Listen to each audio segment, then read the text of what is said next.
Hi friends, welcome to my channel Sundari creatives. நான் இப்போ ஒரு எல்லா கலரில் ஒரு பேஸ் காமிக்கிறேன் பார்த்தீங்களா. இது வந்து சில்க் த்ரெட்டை யூஸ் பண்ணி நம்ம பண்ணக்கூடிய இயரிங்ஸு, சந்தமௌலின்னு சொல்லுவாங்க. அதை வந்து நம்ம சில்க் த்ரெட்டை யூஸ் பண்ணி ஒரு ஸ்டெட் மாதிரி அழகாக பண்ணலாம். அது எப்படி பண்ணலாம், ஈஸியாக பண்ணலாம் அப்படிங்கிறத நம்ம இந்த வீடியோவில் பார்க்க போகிறோம். எப்போவுமே நம்ம ப்ரூச்சஸ் கிளாஸு, அதுக்கப்புறம் ஹேண்ட் எம்ப்ராய்டிங் அப்படியே போட்டுட்டு இருக்கிறதுனால இது கொஞ்சம் டிஃப்ரெண்ட்டாக சில்க் த்ரெட் பேங்கிள் கொஞ்சம் போட்டிருக்கேன் நான். அதனால் இயரிங்ஸும் கொஞ்சம் மிக்ஸ் பண்ணி போடலாம் அப்படின்ட்டு நான் இதை ட்ரை பண்ணியிருக்கேன். பார்த்துட்டு உங்களுக்கு யூஸ்ஃபுல்லாக இருந்தால் கண்டிப்பாக லைக் பண்ணி ஷேர் பண்ணுங்கள், கமெண்ட் பண்ணுங்கள். ஃபஸ்ட்டு நம்ம இந்த பேஸ் இருக்குது பார்த்திங்களா, இதில் நான் வந்து 20 ஸ்டாண்ட்ஸ் வந்து சில்க் த்ரெட்டு நான் வச்சுருக்க இந்த கேலண்டரில் சுற்றிட்டு 20 ஸ்டாண்ட்ஸ் எடுத்து அதை கம் போட்டு ஒட்டியிருக்கேன். இதில் வந்து இந்த ஒரு சின்ன ஹோல்ஸ் இருக்கும். அந்த ஹோல்ஸ் வழியாக நீங்கள் ஃபஸ்ட்டே அந்த ஹோல்ஸில் ஜம்ப்ரிங்கை போட்டு அப்படின்னா உங்களுக்கு அது சுற்றுறதுக்கு ஈஸியாக இருக்கும். அல்லது நம்ம சுற்றி முடிச்சிட்டோம் அப்படின்னா, ஃபுல்லாக த்ரெட்டெல்லாம் ரேப் பண்ணி முடிச்சிட்டோம் அப்படின்னா நமக்கு வந்து அதில் அந்த ஹோல்ஸ் எங்கே இருக்குன்னே நமக்கு ஐடென்டிஃபை பண்ண முடியாது. ஏன்னா அதில் சின்ன ஹோல்ஸ் இருக்கும். அதனால் நான் என்ன பண்ணுறேன் அப்படின்னா, ஃபஸ்ட்டே நான் வந்து இந்த ஜம்ப்ரிங்க்கு எடுத்து அந்த ஹோல்ஸில் போட்டு நான் ரெடி பண்ணி வச்சுட்டு அதுக்கப்புறம் நான் அந்த சில்க் த்ரெட்டை அதில் சுற்ற போகிறேன். எனக்கு என்னமோ இது பார்க்க ஈஸியாக இருக்கிற மாதிரி தெரிஞ்சுது. அப்படி இல்லைன்னா நம்ம சுற்றி முடிச்சுட்டு அதில் ஒரு எந்த இடத்துல இந்த ஹோல்ஸ் இருக்குதுன்னு பார்த்துட்ருக்கணும். அதுக்கு பதிலாக நம்ம இப்படியே பண்ணிட்டா நமக்கு கொஞ்சம் ஈஸியாக இருக்கிற மாதிரி தெரிஞ்சுது. அதனால் நான் இப்படி ட்ரை பண்ணி பார்த்துருக்கேன்.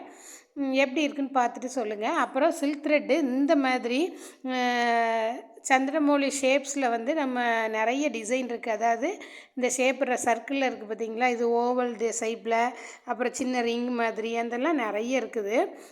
நம்ம அப்படியெல்லாம் பண்ணும்போது அதாவது நம்ம பேங்கிளில் நம்ம சுற்றும்போது அது நமக்கு ஈஸியாக இருக்கும்.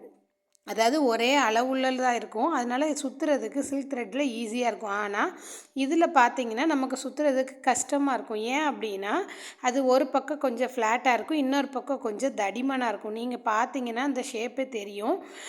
அதனால் கொஞ்சம் நமக்கு கஷ்டமாக இருக்க மாதிரி இருக்கும். அதனால் நான் வந்து சின்ன சின்ன டிப்ஸ் உங்களுக்கு இதில் சொல்லியிருக்கேன். நீங்கள் இதை ஃபாலோ பண்ணி சுற்றுனீங்கன்னா உங்களுக்கு கொஞ்சம் ஈஸியாக இருக்கும் சுற்றுறதுக்கு. பாருங்கள், நான் அந்த ஜம்ப்ரிங்கை போட்டுட்டு உங்களுக்கு வெறும் கையாலே நம்ம வளைச்சி விட்டு போட்டுக்கலாம். நான் ஆல்ரெடி கொஞ்சம் கம்மை தொட்டதுனால அந்த கரெக்டாக ஓப்பன் ஆகலை. அந்த ஜம்ப்ரிங்கு கொஞ்சம் அதை கவர் ஆகலைன்னு நினைக்கிறேன். அந்த ரிங் மாதிரி இருக்கும், அதை ஓப்பன் பண்ணிவிட்டு அப்படியே நம்ம இந்த ஹோல்ஸில் போட்டு எடுத்துருங்க. அவ்வளோதான். ரொம்ப ரொம்ப ஈஸியாக தான் இருக்கும்.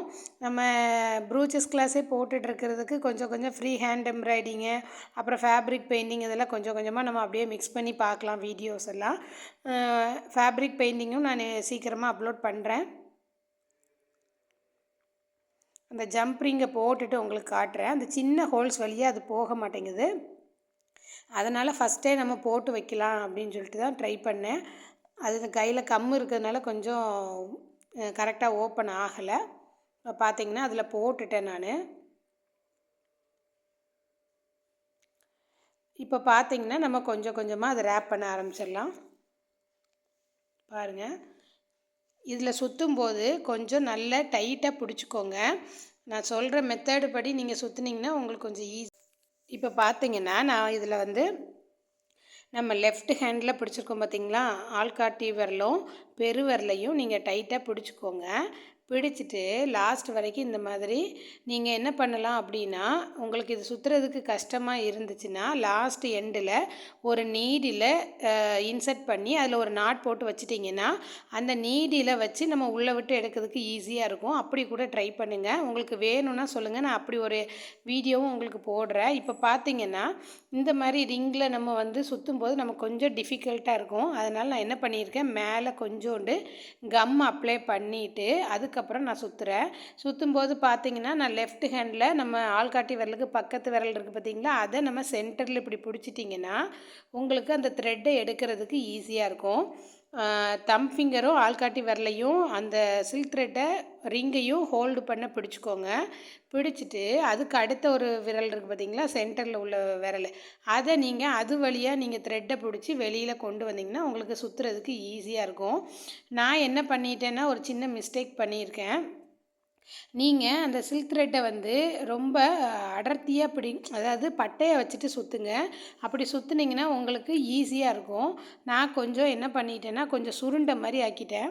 அதாவது கொஞ்சம் சில்க் த்ரெட்டை அப்படி ரோல் பண்ண மாதிரி பண்ணிட்டேன். அப்படி பண்ணும்போது நமக்கு என்ன ஆகும்னா த்ரெட் அதிகமாக தேவைப்படும். நான் 20 ஸ்டாண்ட்ஸ் எடுத்துமே எனக்கு நான் டபுள்ஸ் திருப்பி ஒரு 20 சுற்றி அதில் சுற்றுற மாதிரி இருந்துச்சு. அதனால் நான் இப்போ பிடிக்கும்போதே உங்களுக்கு தெரியும் பாருங்கள், நான் பட்டையாக வைக்காமல் அப்படியே சுற்றிட்டு வருவேன். அப்படி சுற்றிட்டு வரும்போது நமக்கு த்ரெட் அதிகமாகவும் ஆகும். அப்புறம் இன்னுமே கொஞ்சம் ஃபினிஷிங் நல்லா வராது. அதனால் நீங்கள் நல்லா நம்ம வளையல் சுற்றும்போது எப்படி பட்டையாக பிடிச்சிட்டு நம்ம சுற்றுவோமோ அதே மாதிரி இதுக்கும் சுற்றுங்க. இந்த மாதிரி கொஞ்சம் கொஞ்சமாக கம் போட்டுக்கோங்க. கம் போட்டு அதை லைட்டாக தடவி விட்டுட்டிங்க அப்படின்னா அது நல்லா டைட்டாக பிடிச்சிக்கிடும் நமக்கு. அப்போ த்ரெட்டு வந்து நமக்கு மூவ் ஆகாது. நம்ம அடுத்தடுத்து சுற்றும்போது நமக்கு அந்த நீங்கள் கம் போடாமல் சுற்றுனீங்க அப்படின்னா அது வந்து நம்ம சுற்ற சுற்ற அது மூவ் ஆகிட்டே இருக்கும், அதாவது நகண்டு வந்துகிட்டே இருக்கும். இந்த மாதிரி கொஞ்சம் கம் போட்டுட்டிங்கன்னா அது மூவ் ஆகாமல் இருக்கும். நான் வச்சு காமிக்கிறேன் பாருங்கள். கட்டை விரலையும் பக்கத்து ஆள்காட்டி விரலையும் பிடிச்சிட்டு அடுத்த விரல் வழியாக நான் த்ரெட்டை உள்ளே இழுக்கிறேன் பாருங்கள். இப்படி பண்ணிங்கன்னா உங்களுக்கு நீட்டாக இருக்கும். இன்னொரு மிஸ்டேக் நான் என்ன பண்ணியிருக்கேன்னா, நான் பேக் சைடே பார்த்து சுற்றிட்டே இருந்ததுனால எனக்கு ஒரு சில பக்கத்தில் கொஞ்சம் நெருக்கமாக 2 டைம் அதிலே சுற்றியிருந்த மாதிரி இருந்தது. முடித்த பிறகு உங்களுக்கு காட்டுறேன் பாருங்கள். அதனால் நீங்கள் கம் பின்னாடி போட்டு பேக் சைடு ஒட்டிட்டு நீங்கள் முன்பக்கத்தில் இருந்து, அதாவது பேங்கில் எப்படி நம்ம ஃப்ரண்ட் சைடில் வந்து வச்சுட்டு சுற்றுவோமோ அதே மாதிரி சுற்றுங்க. அப்படி சுற்றுனீங்கன்னா நம்ம என்ன மிஸ்டேக் பண்ணுறோம், அதாவது ஒன்றுக்கு மேலேயே இன்னொன்று சுற்றுறோமா என்னங்கிறது நமக்கு தெரியும். நான் பேக் சைடு சுற்றும்போது நீட்டாக வந்துச்சு. நான் அதை கவனிக்காமல் விட்டுட்டேன். அதனால் நீங்கள் முன் கம் போட்டு ஒட்டிட்டு வெளிப்பக்கமாக, அதாவது எது உங்களுக்கு ஃப்ரண்ட் சைடில் வரணுமோ அதை நீங்கள் அதுக்கு வெளியிலேருந்தே சுற்றுங்க. அப்போ தான் நீட்டாக வரும். இப்போ வளையலில் நம்ம உள்பக்கமாக கம் போட்டு ஓட்டிட்டு வெளிப்பக்கம் வச்சு தான் சுற்றுவோம் பார்த்தீங்களா, அதே மாதிரி தான். ரொம்ப ரொம்ப ஈஸியாக தான் இருக்கும். ஆனால் கொஞ்சம் பட்டையாக பிடிச்சிக்கோங்க.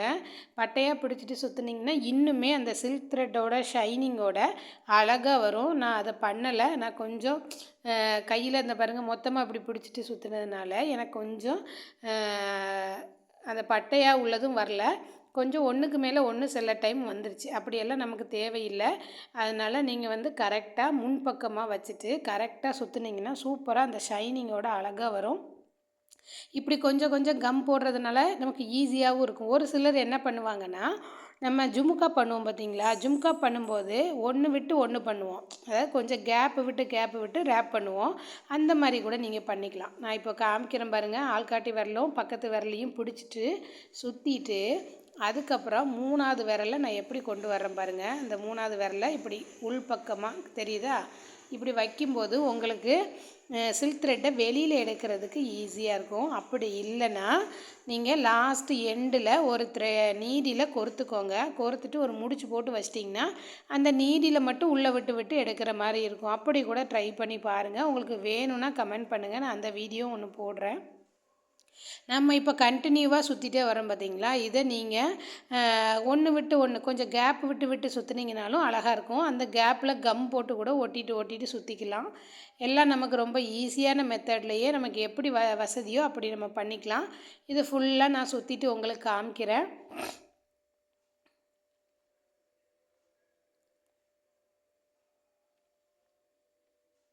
நம்ம சேனலில் ப்ரூச்சஸ் கிளாஸு, சாரீ ப்ரீ ப்ளீட்டிங், அப்புறம் ஃபேப்ரிக் பெயிண்டிங் எல்லாமே நம்ம கிளாஸ் எடுத்துகிட்ருக்கோம். இன்ட்ரெஸ்ட்டாக இருக்கிறவங்க வந்து ஜாயின் பண்ணிக்கலாம். சில்க் த்ரெட் பேங்கிளும் நான் 10 டேஸில் ப்ரைடல் பேங்கிள் எப்படி இப்போ ஒர்க் பண்ணணும் அப்படிங்கிற மெத்தடும் நான் சொல்லி கொடுத்துட்ருக்கேன். இன்ட்ரெஸ்ட்டாக இருக்கிறவங்க வந்து ஜாயின் பண்ணிக்கோங்க. என்னோடய நம்பர் நான் டிஸ்கிரிப்ஷனில் கொடுக்குறேன். இன்ட்ரெஸ்ட்டாக இருக்கிறவங்க வந்து எனக்கு மெசேஜ் பண்ணியோ அல்லது கால் பண்ணியோ கேட்டுக்கலாம்.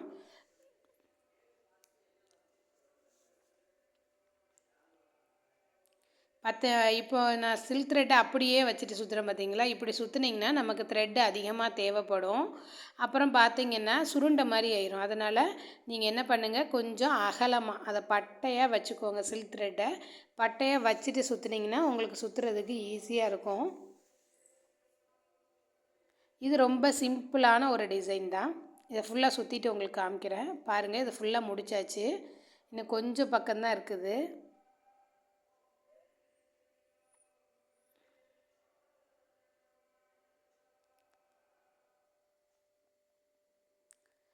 நான் இதில் கம் போடாமல் சுற்றுறேன். கம் போடலைன்னா நம்ம கொஞ்சம் மூவ் ஆகிட்டே இருக்கும். அதனால் கொஞ்சம் கம் போட்டு ஒட்டிக்கோங்க. ஒட்டினீங்கன்னா தான் இந்த மாதிரி ஸ்ட்ரெட் பண்ணும்போது நமக்கு ஈஸியாக இருக்கும். ஏன்னா இது வந்து ரொம்ப பிளாஸ்டிக்கில் கொஞ்சம் ஷைனிங்காக இருக்க மாதிரி இருக்கும். அப்படி இருக்கும்போது நமக்கு கொஞ்சம் நழுகிட்டு போகிற மாதிரி நழுகும், அதாவது வழுவிட்டே போகும்னு சொல்லுவாங்கள்ல, அந்த மாதிரி மூவ் ஆகும்.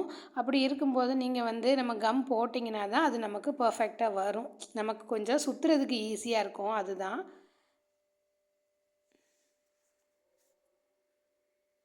பார்த்திங்கன்னா எனக்கு இந்த கொஞ்சம் நம்ம டைட்டாக சுற்றலை அப்படின்னு சொன்னால் கொஞ்சம் என்ன ஆயிரும்னா லூஸ் விட்டுரும். அப்போ லூஸ் விடும்போது அதில் முன்ன பின்ன பார்க்குறதுக்கு நீட் ஃபினிஷிங்காக இருக்காது. அப்படி நீங்கள் சுற்றும்போது உங்களுக்கு வந்து அது நீட்டாக இல்லைன்னு தெரிஞ்சால் அதை எடுத்துருங்க. எடுத்துட்டு திருப்பியும் அதை ரொட்டேட் பண்ணுங்கள், சுற்றி விடுங்க. அப்போ தான் அது பார்க்குறதுக்கு அழகாகவும் இருக்கும், நீட் ஃபினிஷிங்காகவும் இருக்கும். நான் சொன்ன இதை மட்டும் நீங்கள் ஃபாலோ பண்ணிக்கோங்க. இந்த மாதிரி ஒர்க் பண்ணும்போது கொஞ்சம் கம் போட்டுக்கணும். அப்புறம் பார்த்திங்கன்னா கம் போட்டுக்கோங்க. அப்புறம் நம்ம பேங்கில் எப்படி வெளிப்பக்கமாக வச்சு சுற்றுவோமோ அதையும் நீங்கள் சுற்றிடுங்க. நான் உள்பக்கமாக சுற்றினாலும் எனக்கு வெளிப்பக்கம் ஒன்றுக்கு மேலே ஒன்று வந்து கொஞ்சம் வந்த மாதிரி இருந்தது. நானுமே இது ஃபஸ்ட் டைம் தான் ட்ரை பண்ணியிருக்கேன். அப்புறம் பார்த்திங்கன்னா இன்னொரு விஷயமும் நீங்கள் கவனிச்சுக்கணும். த்ரெட்டை வந்து பட்டையாக வச்சுக்கணும். சொல்கிறது புரியும்னு நினைக்கிறேன். பட்டைனா கொஞ்சம் அகலப்படுத்தி வச்சுக்கோங்க. நான் இப்படி பாருங்கள், இப்படி மொத்தமாக எடுக்கும்போது அது ஆட்டோமேட்டிக்காக ஒரே த்ரெட்டு மாதிரி ஆயிடுது. அப்போ நமக்கு த்ரெட்டு அதிகமாக வரும். அதனால் பார்த்து கொஞ்சம் பட்டையாக எடுத்துக்கோங்க. எடுத்துட்டு கொஞ்சம் லூஸ் விட்டு சுற்றுனீங்கன்னா கொஞ்சம் தூக்குன மாதிரி இருக்கும் த்ரெட்டு. அப்படின்னா நீங்கள் திருப்பி எடுத்துட்டு கட் பண்ண வேண்டாம், எடுத்துட்டு திருப்பி சுற்றிக்கோங்க. அப்படி சுற்றினா தான் நமக்கு டைட்டாக இருக்கும். அந்த 2 விரலை பிடிச்சிக்கோங்க. டைட்டாக அந்த பேஸையும் அந்த த்ரெட்டையும் பிடிச்சிட்டு சுற்றுனீங்கன்னா பார்க்குறதுக்கு நீட்டாக வந்துடும். எனக்கு இதில் ஓரளவுக்கு நீட்டாகவே வந்துருச்சு. நான் பேக் சைடே சுற்றிட்டு இருந்ததுனால ஃப்ரண்ட் சைடில் ஒன்றுக்கு மேலே 2 டைம்ஸ் வந்த மாதிரி இருந்தது. நீங்கள் அதை ஃப்ரண்ட் சைடு வச்சு சுற்றுங்க, அந்த மிஸ்டேக் பண்ணாதீங்க. அதுக்கப்புறம் சில்க் த்ரெட்டையும் பட்டையாக வச்சு பிடிச்சிக்கோங்க. நான் இது ஃபஸ்ட் டைம் ட்ரை பண்ணியிருக்கேன். இது எப்படி இருக்குன்னு பார்த்துட்டு சொல்லுங்கள். இந்த மாதிரி வீடியோஸ் வேணும்னா உங்களுக்கு நீங்கள் வந்து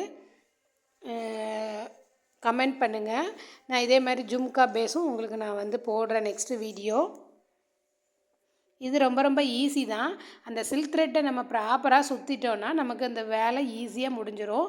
அதை நம்ம வந்து ப்ராப்பராகவும் சுற்றிக்கணும். அப்புறம் பார்த்திங்கன்னா எந்த கேப்பும் இல்லாமல் பட்டையாக வச்சும் சுற்றணும். அப்படி சுற்றிட்டிங்கன்னா இது ரொம்ப நீட்டாக அழகாக வந்துடும். இப்போ பார்த்திங்கன்னா நம்ம ஜம்பரிங் போட்டோம் பார்த்திங்களா, அந்த இடத்துலையுமே நம்ம சில்க் த்ரெட்டை ரேப் பண்ணிடணும்.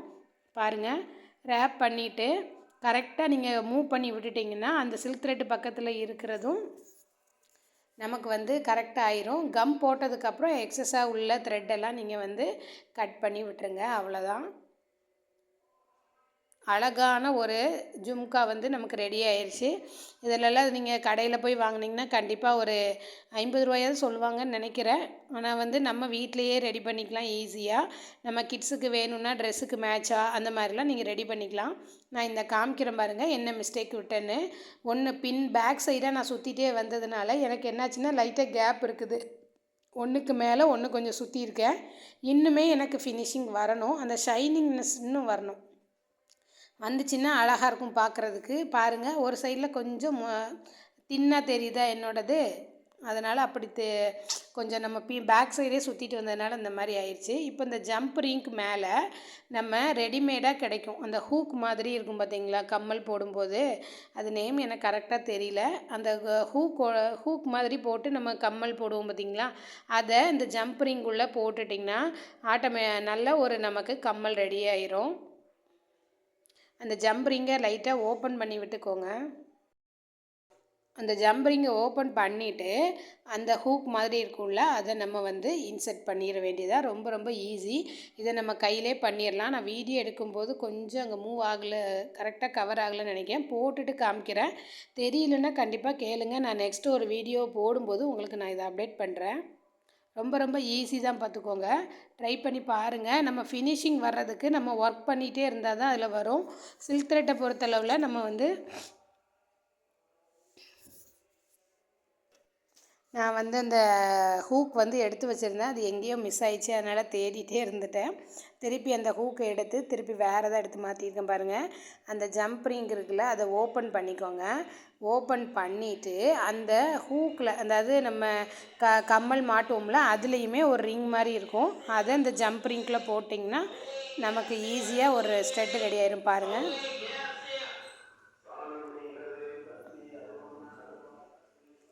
நான் இப்போ அதை மிரரில் அந்த ஒரு காலண்டர் அட்டையில் வச்சு காட்டியிருக்கேன். இந்த மாதிரி தான் இருக்கும் இந்த ஸ்டட்டு.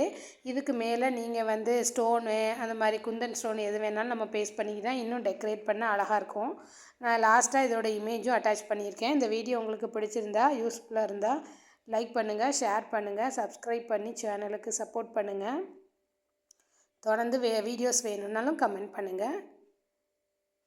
ரொம்ப ரொம்ப ஈஸி தான். நீங்கள் ட்ரை பண்ணால் கண்டிப்பாக வந்துடும். நம்ம சாரீக்கு மேட்சாக நம்ம வீட்டிலையே வச்சு நம்ம ரெடி பண்ணிக்கலாம். அந்த பேஸ் மட்டும் வாங்கிட்டிங்கன்னா போதும், நம்மளே ஒர்க் பண்ணிடலாம்.